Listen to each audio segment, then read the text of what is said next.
글로벌 금융위기 이후 세계 경제가 빠르게 회복되고 있는 상황입니다.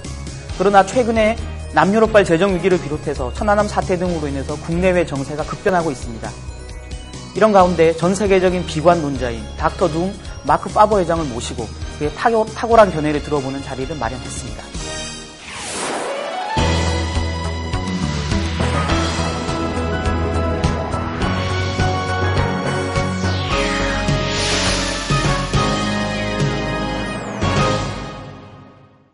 회장님은 그동안 그 신용 팽창 정책으로는 그 금융위기를 결코 해결할 수 없다라는 주장을 반복해 오셨습니다. 근데 최근에 EU를 비롯한 전 세계 정부가 그 남유럽 재정 위기를 해결하기 위해서 대규모 구제 금융을 실시하기로 했습니다. 적절한 조치라고 보시는지, 또 이런 조치로 인해서 결국 유로화 체제가 깨질 수밖에 없다라고 보시는지 의견을 좀 말씀해 주시기 바랍니다. Well, basically, if you analyze the cause of the global economic crisis, it is due to expansionary monetary policies that led to a credit bubble that built up in the years 2000 to 2007. And then we had a collapse in credit growth and obviously a collapse in the financial system. And the response of governments worldwide has been to essentially enlarge the fiscal deficits and to print even more money. In other words, through fiscal measures and monetary measures, re-stimulate economic growth and support economic activity. If you analyze the cause of the crisis, which was the excessive credit expansion, then in my view it is wrong to again apply the same measures that caused the crisis to solve the problems. What they will do is not solve the problem, they just postpone the problem. And in my opinion, it will make it actually worse than before. So I think that if some financial institutions and some countries have problems, the best is to probably let them default and restructure their debts, because that eliminates the moral hazard. 그럼 결국은 최근에 이제 그 각국 정부들이 금융위기 이후에 처한 처방들이 근본적인 어떤 그 처방이라기보다는 그 위기를 그 지연시키는 그런 효과가 있다라고 말씀해 주셨는데, 그렇다면 아직까지 그 위기가 진행되고 있는 상황이라고 보시는지 추가 질문을 좀 부탁드리겠습니다. Well, basically what happened is we had an economic expansion in the world until the end of 2007. Already in the second half of 2007, the global economy began to slow down, and then 2008, we had a collapse, and the low point for the global economy was reached, say, in the period between December 2008 and May 2009. And after that, because of the huge stimulus that was injected into the global economy through fiscal and monetary measures, we have a recovery. But if we analyze the recovery, it's been fairly strong in China, but China also had the largest fiscal stimulus as a percent of the economy of any country in the world. But the recovery in the US is actually very weak, and in Europe is also very weak in terms of employment gains. So I think that if you compare the economic expansion to the fiscal and monetary stimulus, that is very disappointing. And I think now that the fiscal stimulus is waning, that the influence of the fiscal stimulus is not as strong as it was before. It's still there, but it's diminishing in terms of intensity, that the economy will again slow down meaningfully.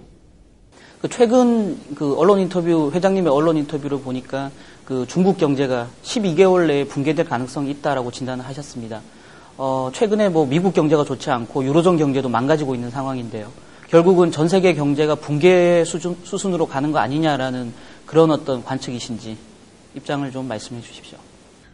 Well, I want to clarify my position. Of course, I'm longer term optimistic about the Asian region, and I'm optimistic about emerging economies. And I believe that in, say, 20, 30 years' time, emerging economies compared to the Western world, in other words, compared to Western Europe and the United States, will be much larger, and they will have grown, and this is also natural. If you have in India and in Vietnam a GDP per capita of $1,000 per annum, you will eventually go to $3,000 and $5,000. So there is inherent growth in these economies. But on the way from here to there, there's obviously a lot of cycles, ups and downs and so forth. And an economy like China that is growing rapidly will also have, like the US over the last 200 years, periods of expansion and then periods of contraction, or periods of rapid growth and then periods of slower growth. And then some industries will grow and some industry will contract and so forth. So that we have to live with. Now, I believe that in China, we had, as I just explained, a very, very powerful stimulus, and we had artificially low interest rates, and we still have artificially low interest rates. We have an extremely low deposit rate, extremely low lending rates compared to nominal GDP growth. So there is a misallocation of capital taking place and has taken place, particularly in the real estate market. And it doesn't make sense if you have already a vacancy of, say, 20% in office buildings to build many more office buildings. So I think that recent statistics are very obvious or are obviously showing the economy slowing down already. That is beyond any doubt. The big question is, will the Chinese economy crash or not? I think it's not that relevant whether it will crash. If there is a crash, it will affect mostly the real estate sector and obviously the banks. But the rest of the industries should be okay. But I think there's a possibility that at least in one sector of the economy there's a crash, and that is in real estate. 회장님은 그 경기 순환에 근거해서 그 투자 판단을 내리는 것으로 유명하십니다. 그렇다면 최근의 경기 상황은 어느 정도의 그 순환 국면에 있다라고 진단을 하시는지? Yes, I mean, I'm a believer in business cycles, but as Irving Fisher pointed out, you know, that you have a lot of cycles. It's like a ship on the sea, and then you have different waves and so different influences. In general, I believe that we have price cycles and business cycles. The price cycle relating to commodities, also called Kondratiev, peaked out in the late 70s, precisely maybe 1980, and then it bottomed out between 1998 and 2001, and now we're in a cycle of commodity price increases that can last another 20 years or so. And in terms of business cycle, we had an expansion. Officially, it began in the United States November 2001 and ended November 2007. And since then, we've been in a recession, whereby now they say that we're in an expansion again. I believe in general that the business cycle, the medium-term cycle, say the jugular, is in a downtrend, and that for the next 2-3 years the global economy will not perform very well. But I'm talking here about the economies. Stock markets and asset markets can perform differently, because depending on how much money you will print, you can have an economy like in, say, Zimbabwe, where the economy is going downhill, but in local currency stocks are going uphill because of money printing. So the fact that the global economy will not do particularly well does not necessarily mean that stocks will go down. 이번에는 그 채권 시장에 대해서 좀 여쭤보고 싶습니다. 그 최근에 그 지금까지 아시아 채권이라든지 또 그 고수익 채권에 대한 투자가 좀 자금이 집중되고 있는 상황이었는데요. 앞으로도 이 같은 현상이 계속 지속될 것으로 전망을 하시는지요? Well, basically, over the last, say, 10, 20 years, people were negative about bonds. And then the crisis happened in 2008, and individuals lost so much money in stocks and in commodities. They started to buy bond funds and invested heavily in bonds. In my view, for the next 10 years, you don't want to own bonds.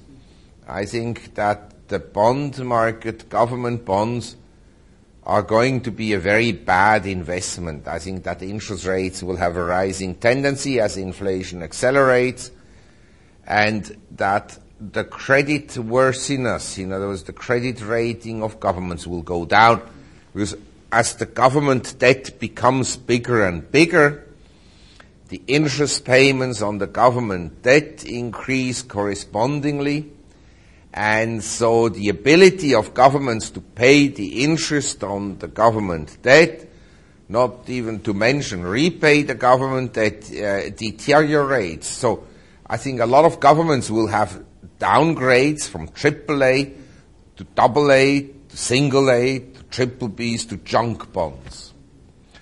But the rating agencies may not implement these credit downgrades, because the credit agencies by and large are hopeless organizations. But the marketplace, in other words, investors will start to smell, oh, this country's credit is going down, so they'll demand higher interest and spreads will widen. 지금 향후 채권 시장에 대한 좀 아주 부정적인 입장을 지금 표명하셨는데요. 상대적으로 주식 시장은 그만큼 좋다라는 의미이신지 거기에 대해서 좀 의견을 여쭤보고 싶습니다. Well, I mean, if I look at asset classes in the world, let's say you're an investor, you can choose to invest in real estate, stocks, equities, bonds, and commodities, and then cash. And cash, I would include different currencies, but obviously also gold and silver. I think for the next 10 years or so, you don't want to be in bonds, because bonds have performed very well 1980 to recently, as interest rates in the world were declining. I doubt that interest rates in the world will go much lower. I think they will be much higher in time. And so you don't want to own bonds. And commodities, in the environment I just mentioned where China is slowing down, I would be a little bit careful to own industrial commodities like copper and nickel and zinc and tin.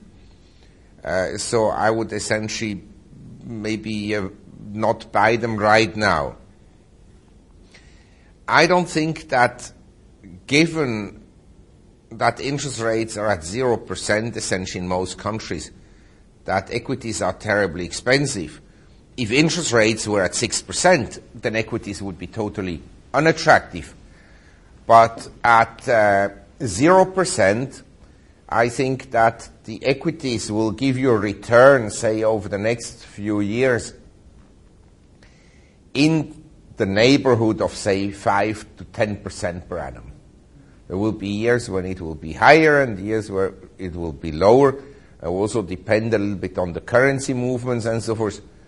But I would imagine that if you buy today the Korean stock market at this level, and I'm not saying that you have to buy it today, but say, if you buy it today at this level, I think in the next 10 years you will make some money. Whereas if you buy government bonds today, I'm not sure you will make money. But I equally think that if you buy gold today, in the next 10 years, you probably will make money, and maybe more money than in Korean shares. 방금 질문에 연결해서 지난해까지 회장님이 50% 이상 현금을 보유하는 것이 유리하다라고 이제 권유를 하셨는데요. 최근 보고서를 보니까 이제 더 이상 현금을 가지고 있는 것은 위험하다라는 입장으로 바뀌신 것 같습니다. 향후에 이제 포트폴리오 구성은 어떻게 하는 것이 적절하다고 보시는가요? Well, basically, if you're an investor and you want to be very conservative, not take any risk in what I call a normal environment. A normal environment is an environment where you don't have any inflation. Then a bank deposit or buying treasury bills and keeping money in cash is very safe. Because if you have cash, you can take the cash out tomorrow and go shopping or go and buy something or whatever it is. The more risky investment is already to buy some bonds, because the bond market will fluctuate. So if I buy today some bonds at 100, maybe in a week's time they're worth only 99. If I'm lucky, they're worth 101, but you have some fluctuation, whereas with cash you don't have that. And more risky are equities, obviously, because they're more volatile. And that is in a normal environment. But if we have at the Federal Reserve Mr. Ben Bernanke, who is a money printer, he keeps interest rates at zero. We have as a vice chairman at the Federal Reserve, Janet Yellen. She says if she could, she would have negative interest rates. In other words, I'm a believer. The Federal Reserve will keep interest rates at zero or below 0% forever from here on. Forever.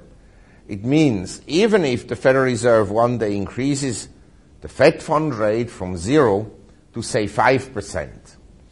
At 5%, if inflation by then is 10%, then interest rates are minus 5% per annum. In that environment, cash and government bonds are the worst investment, whereas obviously equities, because of the inflation in the system, they tend to adjust upward. So my view is we are in a new environment. The investor, he should not think that cash is safe. He should think cash is not safe. But sometimes, like in 2008, when everything goes down, cash is the best. Or in the last 6 weeks, cash was the best.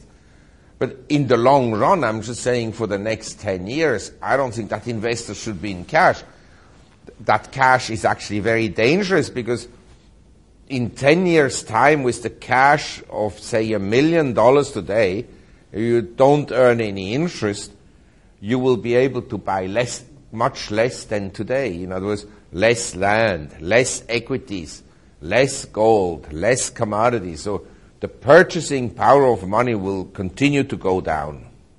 회장님이 이제 채권 시장에 대해서 조금 전에 답변하실 때 그 시중금리가 앞으로 계속 올라갈 것이다라고 전망을 하셨습니다. 한국에서는 최근에 이제 출구 전략 논란이 뜨거운 상황입니다. 지금 오랫동안 저금리 정책을 유지해왔던 한국이 그 2000년대 미국의 그 앨런 그린스펀의 저금리 정책의 그 피해를 계속 뒤따르고 있는 거 아닌가라는 우려도 나오고 있는 상황입니다. 한국의 출구 전략에 대해서 어떻게 좀 전망을 하십니까? I think that obviously the Korean economy is in a better shape than, say, Western economies. But it also faces numerous headwinds. The stimulus has to be taken back, and then we'll have to see what the result is on economic growth.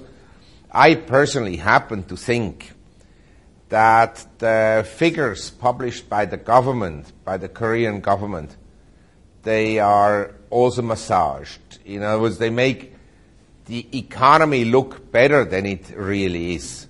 I think here the economic growth is actually slower than what has been published, and that that Korea will not have very strong growth in the next, say, 12 months or 2 years. And that obviously at some point the Korean central bank will probably have to tighten monetary policies considerably, because don't forget, the stock market hasn't gone down a lot, but the currency has gone down already 10% against the US dollar. The currency has been weak. And if they keep interest rates at this level, I think the currency will continue to weaken. 방금 회장님께서 한국 경제가 이제 향후에 1년 정도 동안 그러니까 생각보다 좋지 않을 수 있다라는 이제 전망을 하셨는데요. 그게 그 저금리 정책을 상당 기간 유지하면서 내년에 상대적으로 기준금리를 더 많이 올려야 되기 때문인지 그에 대해서 조금 더 추가적인 설명을 부탁드리겠습니다. Well, basically what is happening, the Korean economy, like the economy of Australia or Brazil, has become very China-centric, very dependent on economic growth in China. And I have seen very clearly a slowdown in Chinese economic growth. And I think that slowdown will continue.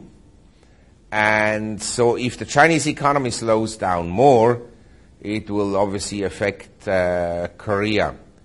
And then don't forget that Korea is also quite significant in electronics. And obviously in Europe, there's not going to be any growth in electronics this year, that for sure. So in general, I would say definitely the economy will slow down in China and will affect South Korea. But this is a temporary issue. I think what we have to consider as more longer-term problems in Asia is peace and stability, social stability, and geopolitical stability. And unfortunately, I'm very negative about the three in the long run. So these are then issues that come aside from monetary and fiscal policies that will visit the asset markets and have an influence on the price formation of assets. 마지막 질문을 드리겠습니다. 회장님께서 최근에 과거부터 한국 그 가계부채에 대한 우려를 제기를 하셨는데요. 최근 한국 내에서도 가계부채에 대한 그 우려의 목소리가 나오고 있습니다. 어떻게 생각하십니까? Well, obviously, household debt here is high, and the mortgage debt is probably quite substantial. But I'm not an expert on Korean households' financial conditions. I don't think they can be worse than in the United States or in Western Europe. So that is already an improvement. But for sure, the household debt in South Korea is higher than, say, in China or in India or in Vietnam. And that is something to be concerned about. I mean, from my vantage point of view, I am against consumer credit to start with.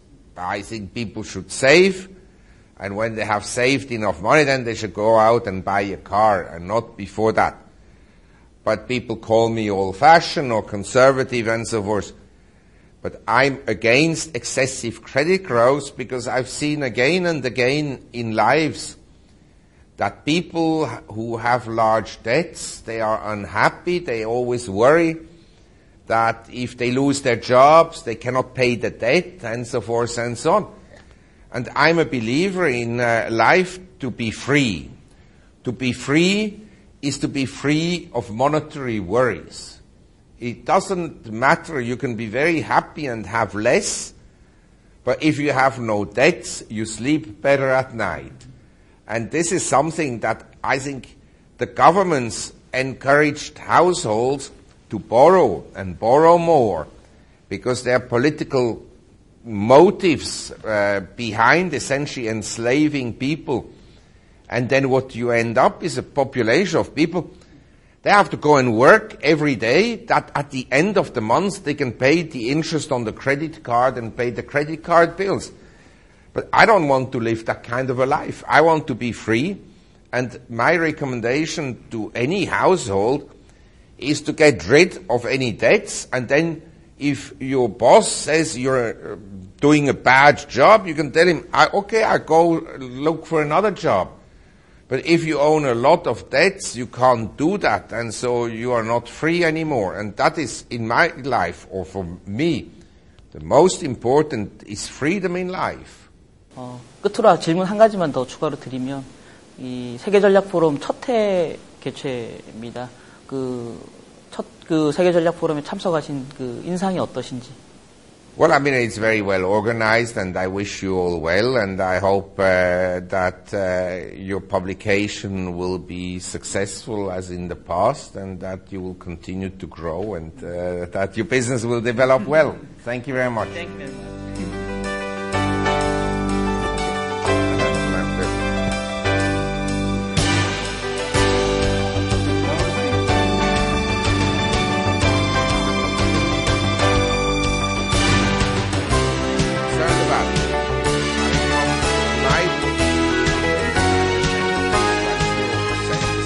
Anyway, very nice to meet you. Bye-bye.